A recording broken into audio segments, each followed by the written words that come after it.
Salam, selamat pagi saudara-saudara kekasih Kristus dimanapun kita berada.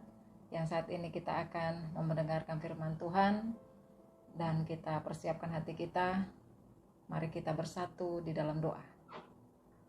Tuhan Yesus yang baik, saat ini kami mendengarkan firman-Mu. Sungguh Tuhan, kami rindu di mana Tuhan menghadirkan sukacita dalam kehidupan kami. Dari firman-Mu, yaitu kabar baik, biarlah ini juga yang menghibur hati kami, sehingga kami tetap kuat untuk bisa melalui hari ini.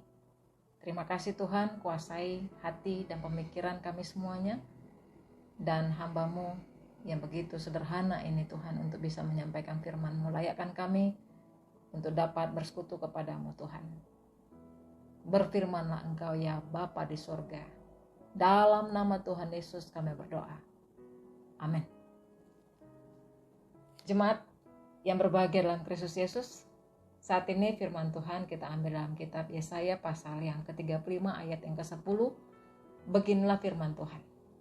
Dan orang-orang yang dibebaskan Tuhan akan pulang dan masuk ke Sion dengan bersorak-sorai, sedang sukacita abadi meliputi mereka.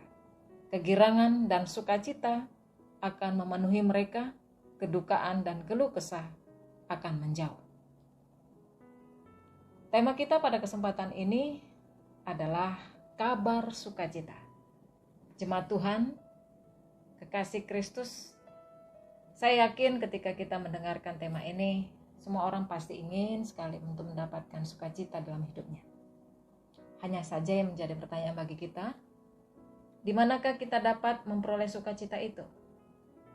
Saya pikir setidaknya ada dua hal yang biasanya membuat seseorang itu sukacita. Yang pertama, kalau seseorang itu merasa bahagia atau sukacita apabila dia mendapatkan hadiah. Semua orang, tua, muda, pria, wanita, orang tua, anak-anak, bahkan mereka yang kaya ataupun miskin, semua kita itu bila mendapatkan hadiah, pasti kita sukacita.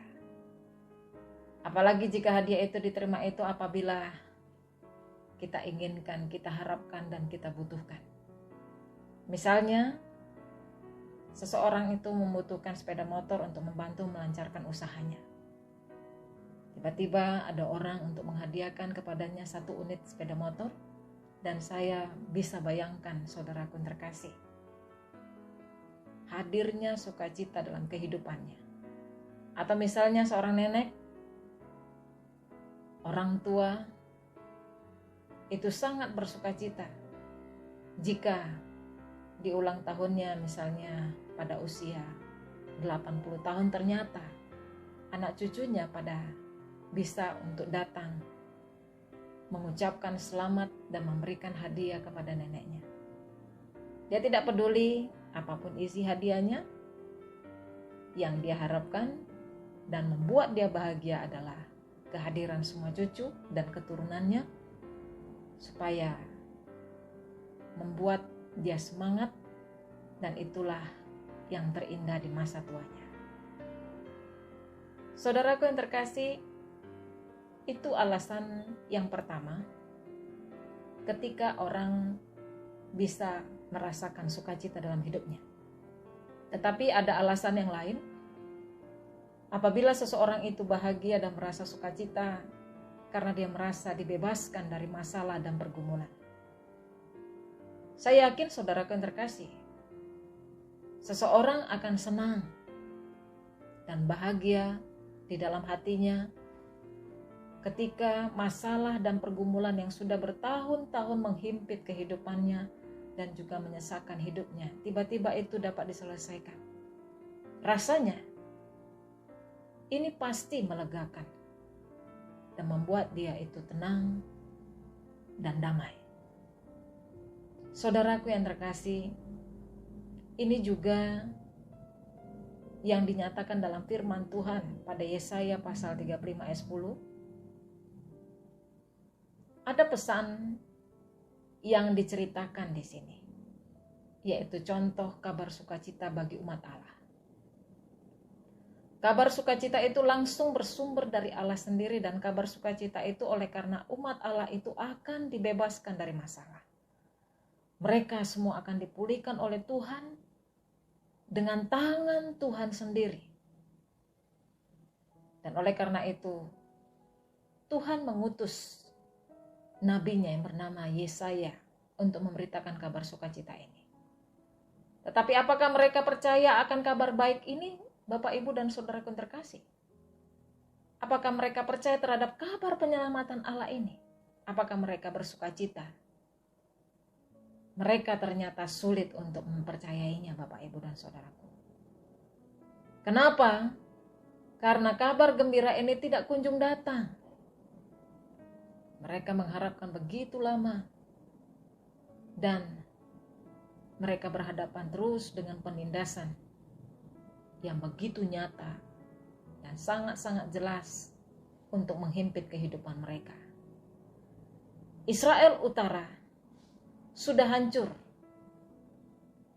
dan mereka ditawan oleh Asyur. Bayangkan Bapak Ibu, Israel Utara itu dalam 10 suku saja itu mampu untuk dikalahkan.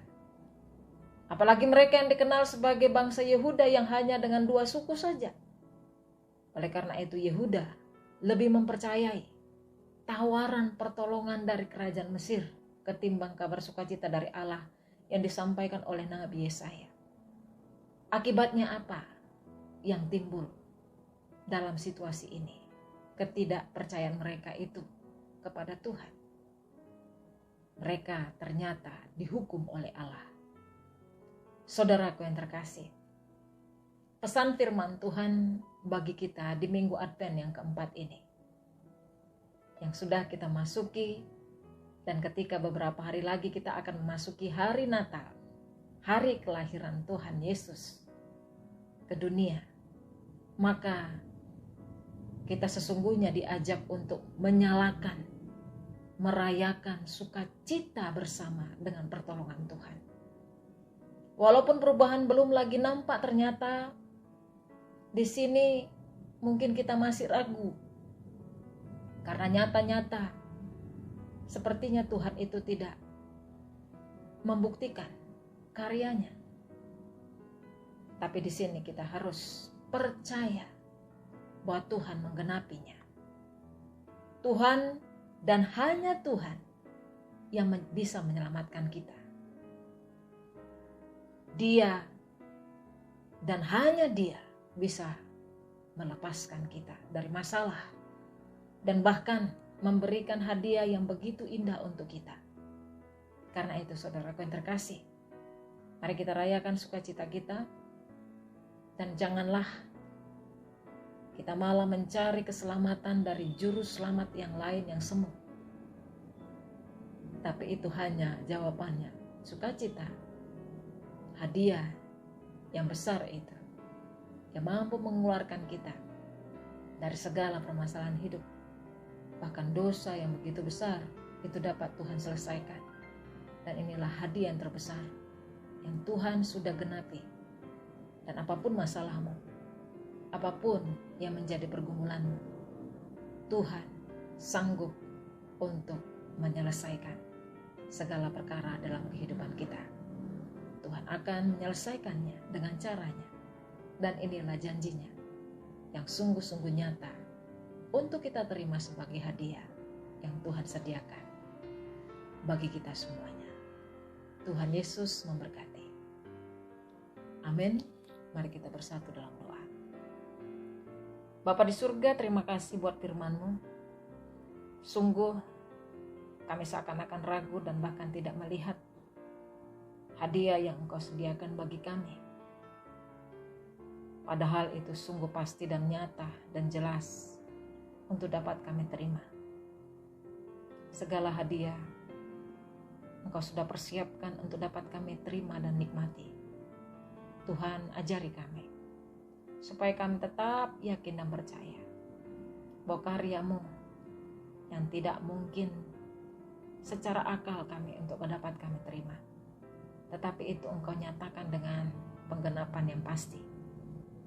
Terpuji dan termulialah nama-Mu Bapa. Engkau tetap menghibur hati kami, sehingga kami dapat kuat melalui segala masalah dan pergumulan hidup.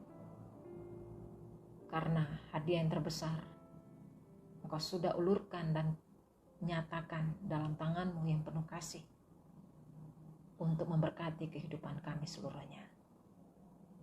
Ajari kami tetap meyakinkan diri, supaya kami tetap memiliki pengharapan yang penuh kepada kasih Tuhan yang menolong kami. Terima kasih Bapa di surga. Dengarlah doa kami ini, karena kami meminta dalam Kristus Yesus, Tuhan dan Juru Selamat kami hidup, yang sudah mengajarkan doa Bapa kami bersama-sama.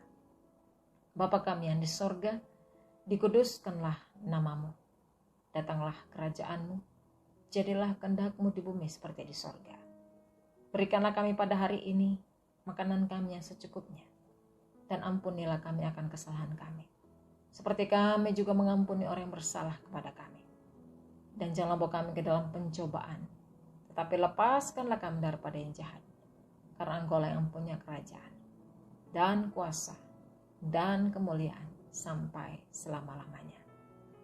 Amin. Terimalah berkat Tuhan, anugerah daripada Allah Bapa dan kasih sayang Yesus Kristus di dalam persekutuan Roh Kudus kiranya memberkati kehidupan saudara-saudara semua, mulai dari saat ini sampai selama-lamanya. Amin.